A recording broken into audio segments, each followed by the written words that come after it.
De Los Santos Plato. Yes po. Pwede na to, Day. Lagi magkasunod si solution at si ointment. Using cotton buds lang po, mga tap-tap lang para hindi masakit.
Ganun lang din yung katulad kanina.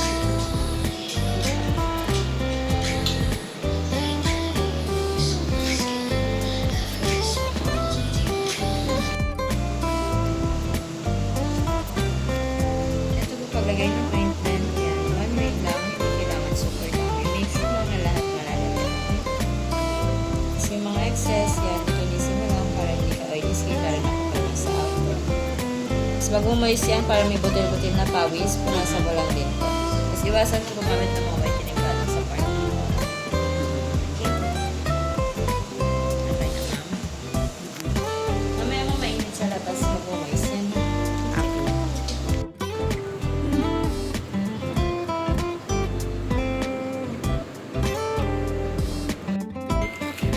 Opo, ma'am. Every hour yung pag-apply, ma'am, ha? Pag natuyot na yung kilay nyo, pag naramdaman nyo pong natutuyot na, maglagay na lang po kayo. Using cotton buds po, ma'am, ha? Itong solution bukas pa po before kayo maligo. After 24 hours po, pwede basahin yung kilay nyo, ma'am. Bali, ma'am, yung solution 4 times a day, bago maligo, pagkas maligo, bago matulog at pagising po, ma'am. Lagi magkasunod si solution at si ointment, ma'am. Okay. Using cotton, ma'am, tap-tap lang po para hindi sumama yung pigment. 7 days lang, ma'am. After 7 days, pwede na po kayong bumalik. Ay, itabi to. Then, balik na lang po kayo. Pinakamagang balik 2 months po. Balik po siya hanggang 6 months.